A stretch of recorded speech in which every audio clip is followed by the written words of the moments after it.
I'm going to tell you something because you don't know nothing. Bomoko ya Mboka is the only best site in the whole world for the Congolese community. If you don't like it, go home.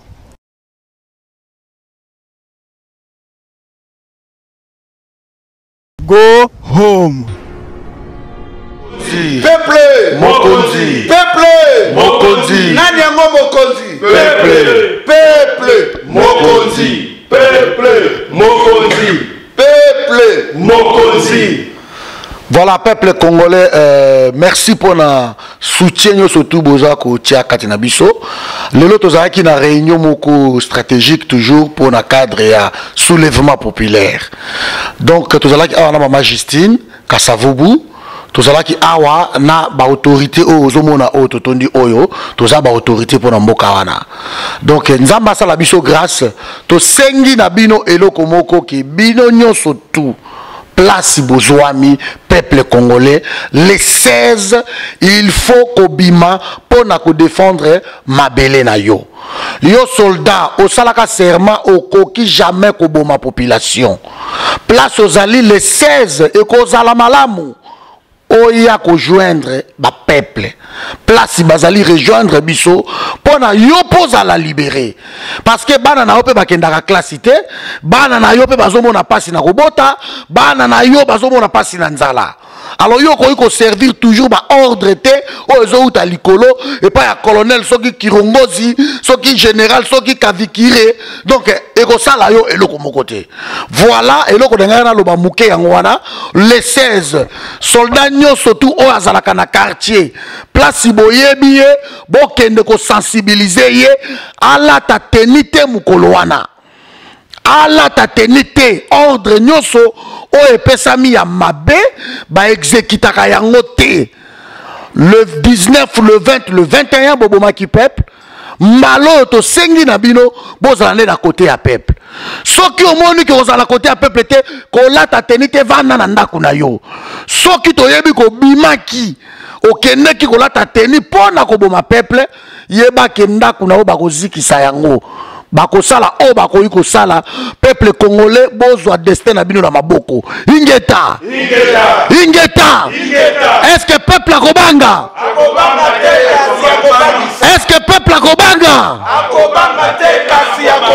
peuple peuple peuple nani mokonzi likolo na biso ka nzambi ingeta ingeta. Peuple congolais, ndenge boyoki message oto pesa mawa bozala sensibiliser bobima à masse le 16 février wana ndenge bobima ki pona liwa ya Marie Moussa bobima sosu 10 fois plus jour wana ba sentir que peuple congolais aza mokonzi bisika nyonso ba Rwanda o bazoko konza biso ko banda na politika nambe bisengimana na ba kolabo na nyonso tu wana sandruma kaka jour wana po jour wana ezali jour ya libération ya peuple congolais année oyo eza année toza déterminé ndenge bomoni biso ana peuple mokonzi na peuple congolais biso nyonso toza déterminé il faut to sila na ba Rwanda wana balinga te mbala oyo tozo sila na bango.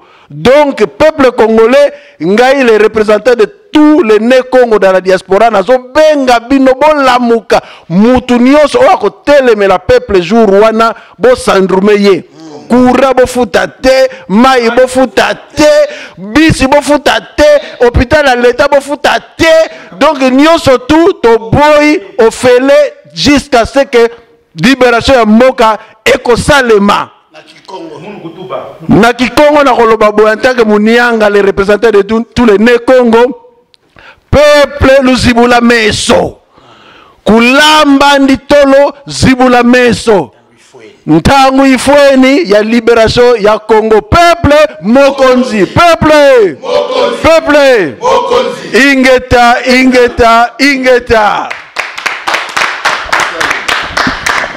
peuple peuple.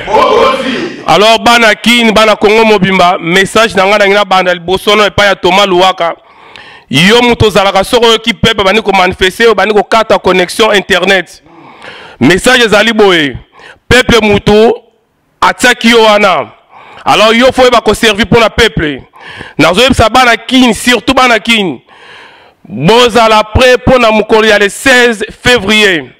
Soda nyonso oya kobima libanda il faut azala na tenue civile. Oya kozala na tenue boyeba adresse na ye bolandela ye. Yo soda oza pona oboma peuple yeba ke yo pe ozali peuple oka peuple ozoboma. Lobi lobi okozala na besoin ya kosunga famille na yo mais soki makoki ezali te okokoka te. Zala na sima peuple kolanda oyo ba continue baza koloba te po oboma peuple na yo. Population nyonso soka tozali diaspora nyonso tozala na liloba moko biso nyonso. Soulèvement populaire. Soulèvement populaire. Toza sous un moment de discussion inutilité. Toza na sima ya leader mon côté. Toza nde ko collaborer na bato baza na souci ya mboka. Yo oyo moni koza na solution ya pona peuple. Ya kato sangana ensemble pona biso nyonso. To bouté dehors ba occupant oyo bazali na kati ya mboka na biso. Ingeta. Ingeta. Peuple. Mokonzi. Peuple. Mokonzi. Nani yango mokonzi. Peuple. Bana ya France.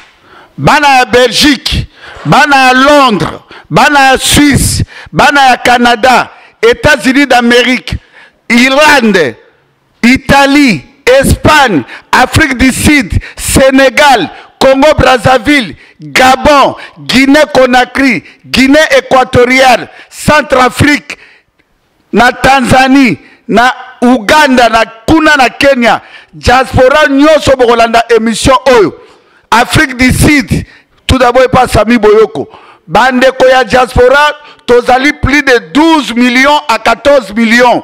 Kinshasa ezali na 14 millions d'habitants. Tout comme on a bandeko na biso botu ko bima ebele na liwa ya ndeko na biso malimi samu o bakundi mbangu mbangu po babanga ki soulèvement populaire et salema. To sengi na diaspora, o azali na ndeko ya policier, o azali na ndeko ya militaire. Bobenga bato le 16 février ezali toza kosenga na bandeko ya Kinshasa ezali na 24 communes kobana na commune ya Kinshasa Barumbu, Lingwala, Ngiringiri, Selembao, Mbinza Ipen, Binza Delvo, Matete, Salongo, Kinkole, Maluku, Kingasani, Kimbanseke, Bolimbisanga, Limete, na Njili na Kingabwa. Bandeko bobi malibanda le 16 février to sengi na nkombo ya Dieu tout puissant na nkombo ya Yesu Christ RDC le roi du Congo to sengi na nkombo ya Papa Kimbangu to sengi na nkombo ya Floribert Chebeya Fidel Bazana Arma Tungulu même ndeko na biso Marie Lusamu o babenga ki epaye mais lobby a confondre basali ya Nzambe okende yene motazalaki mosali ya Nzambe po tomoni peuple lelie mokili mobimba bobima bino tous les 16 tobengana Arido Hippolyte Kanambe azali Rwandais Ruberwa Rwandais Moïse Mwarungabu Rwandais Deo PDG ya Ofida Rwandais le 16 février ezali soulèvement populaire oh Dieu tout puissant atini biso la kati ya peuple mokonzi ke toyebisa bandeko bazali na Kinshasa ba se soulever kanda ya peuple likolo ya peuple bazali na Congo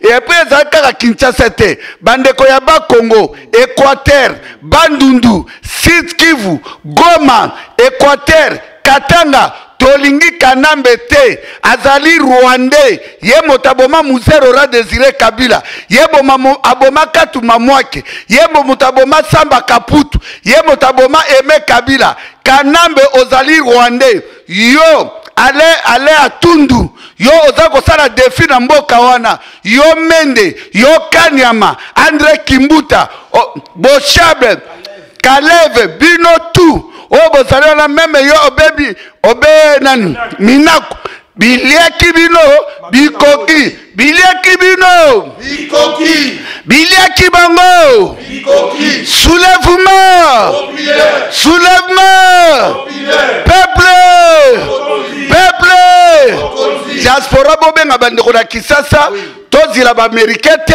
tozila ba belge te, tozila ba français te, tozila ba anglais te, ba allemand te, mondele moko ko libérer biso na Congo azali te, soki biso moko to mi libérer te, na liboso na biso politicien moko azali te, na sima na biso politicien moko azali te, mais toza ko soutenir bandeko tout ba sangani na dynamique ya opposition, soit disant na front citoyen pour tokoki ko gagner bitumba te, soki tozali na bato na kati ya mboka te. Yango to sengi bandeko tout ba longwe batiki kanembe boza la bloc, c'est le moment ou jamais. Oh message na kombo a Dieu tout puissant, oh ya kotika l'ondeur ya peuple, ye moka ye ba makamunini, oh ekoyela ye. Peuple!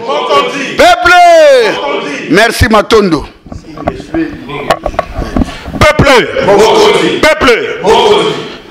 Ingeta, nazali tozali na bino lelo awa. Lika mususu ya koloba ya kubaksa mingi zalite nyoso tosi tolobi mais nazo benga kaka nazo bisaka bino peuple congolais ba universitaire et sika bozali ista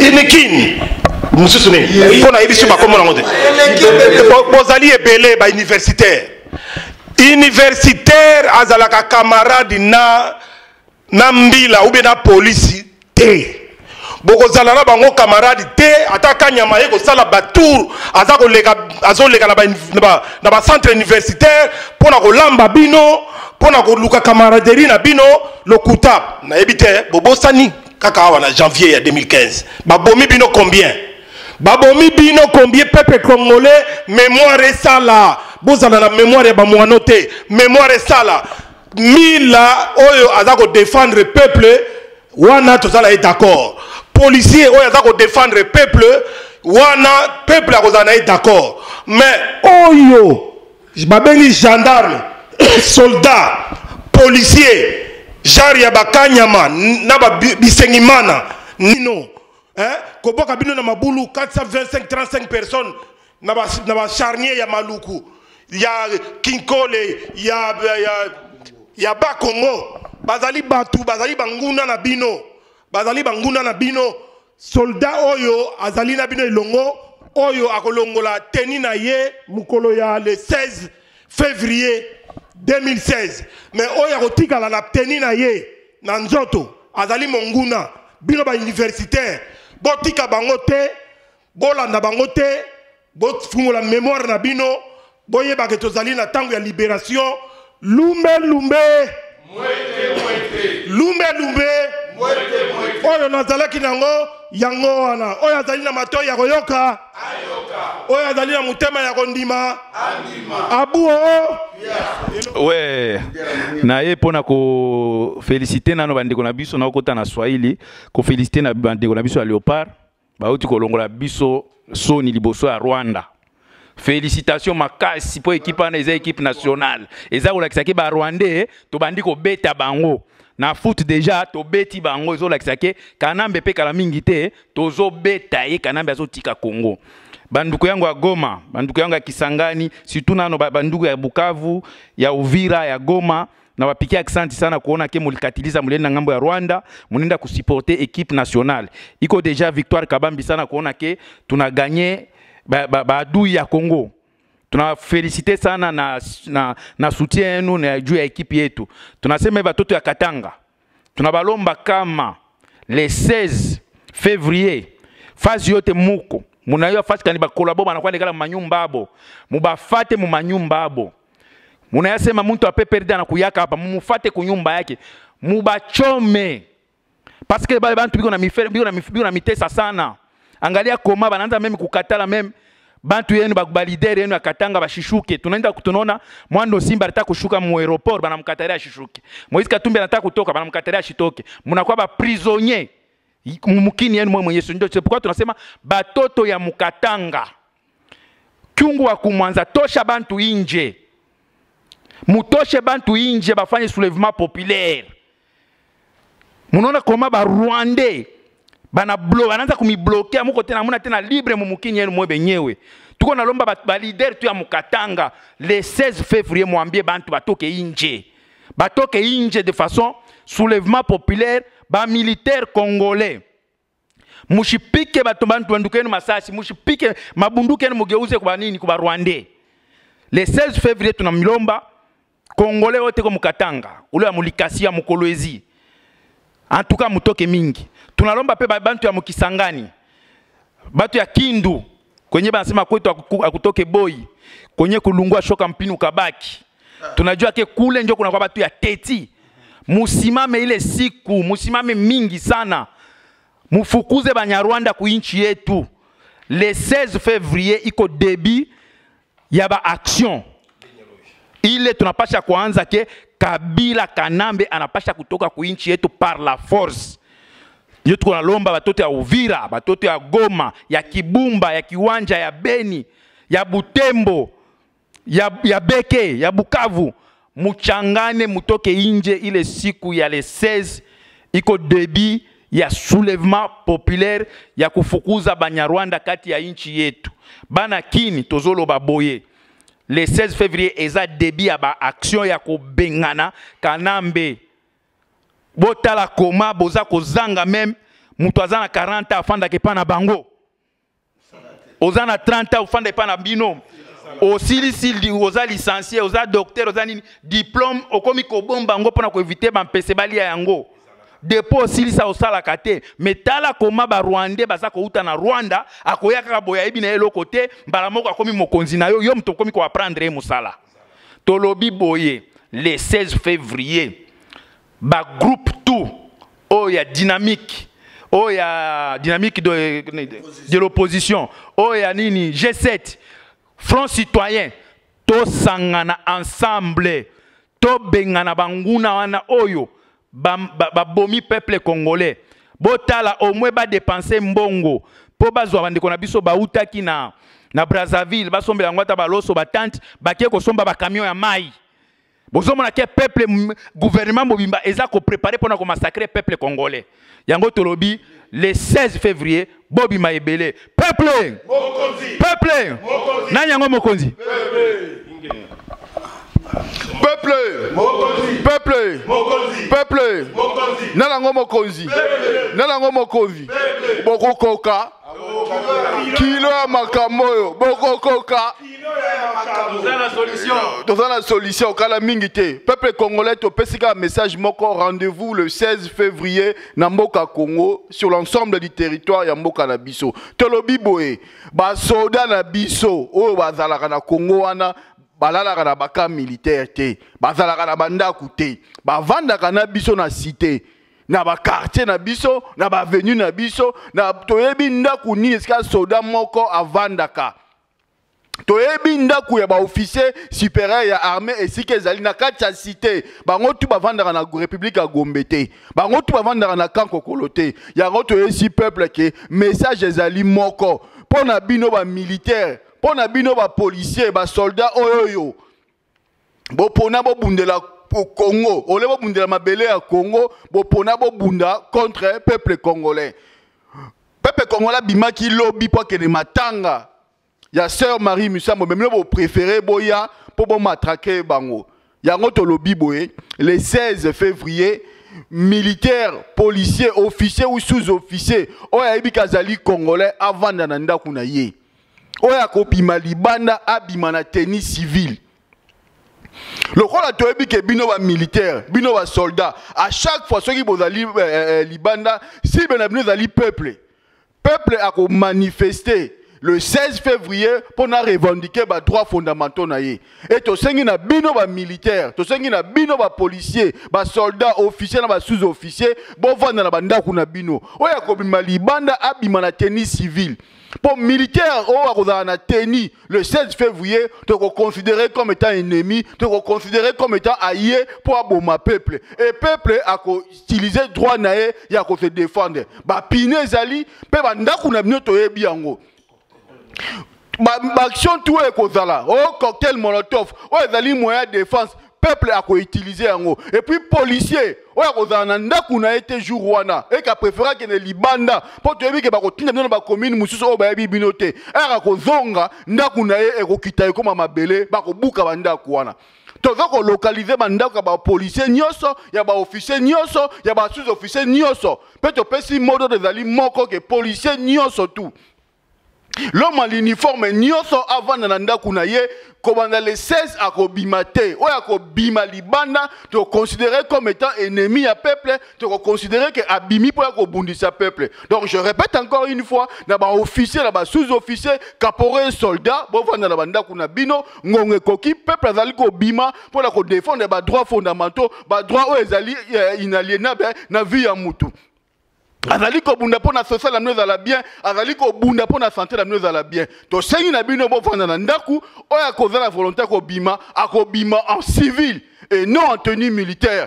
Pe oya monique akoza posa ko bima pe na peuple te avant na ndaku na ye. Mais par malheur, oya ko bima na tenue, oya ke ba ko mona na tenue wana militaire, ay barake singa na akolata pine lokola chaînette na ye, pa barake pine wana ekosuka na moto parce que peuple akozonga simate parce que peuple ako hygiène na droit fondamentaux na ye ako utiliser ba moyens nyonso surtout ekozala na protection na ye pour défendre mabele na ye pour défendre contre l'occupation à défendre contre dictature. Donc to lobby yango eloko nyonso surtout au peuple akosala pour défendre mabele na ye to ko encourager yango. Donc encore une fois article 64 et puis si peuple pouvoir peut obligation à défendre ba droits fondamentaux na ye à défendre constitution ezali koko protéger. Donc to sengi kaka na congolais nyonso to esika zali à localiser mbila à localiser esika policier bo localiser ndaka ba politicien ye o wana ya majorité ba député ba tout nyonso to na botala bandako na bango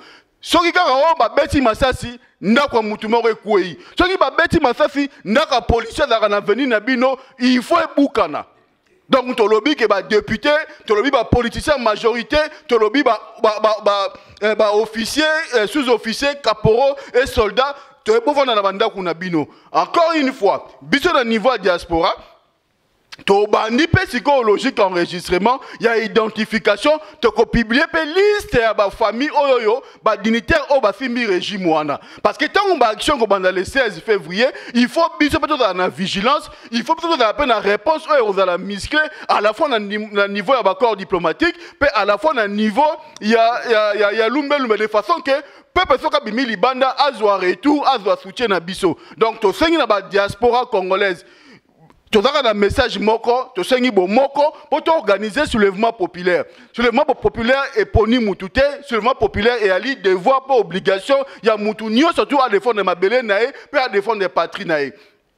To sengi na wande konafela diaspora, to chaba différent, to chaba ego, to talande objectif ezali moko ya organiser soulèvement populaire ya ko bengana monguna. Et si ka ozali, senga peuple bima, senga famille bima, senga ndeko na yo esika zali o azali soldat comme ça message wa tolobi ya le 7 février to lingi komona militaire to soldat officier sous-officier to caporal te congolais azali banda boza na banda kuna bino bofona na banda kuna bino oya kozala libanda par malheur to soki mundu ke beti to koya ko vérifier na banda kuna soki ozali te c'est que yo ke ko bunda po bomba population ndaku na yo fe bukana peuple mokonzi peuple mokonzi na ngo mokonzi peuple. Et puis na suka to bakisi bo diaspora ya Belgique soki kanyama ameki ko boma ba congolais le 16 février ba diaspora ya France bo pelisa moto na ambassade ya France et la moto ba diaspora ya Belgique toki mambangu na ambassade ya Belgique awa to botola ba diaspora ya Londres boko lo botola ambassade ya Congo na Londres ba diaspora ya Afrique du Sud mbangu na ambassade ya Afrique du Sud ba diaspora ya Canada ya Corée du Nord, Corée du Sud, Japon, les États-Unis, les seuls moyens de la guerre pour libérer Mboka na biso ezali wa libanda contre les occidentaux. To segi ni ba américain, ni ba français, ni ba anglais soki ba moni kanamba bomi ba congolais, biso to robotola ba ambassade awa libanda pe to kopelisa yango moto. Peuple! Mokonzi! Peuple! Mokonzi! Ingeta. I'm going to tell you something because you don't know nothing.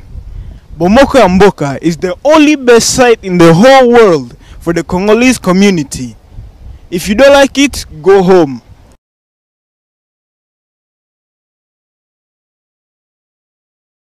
Go home.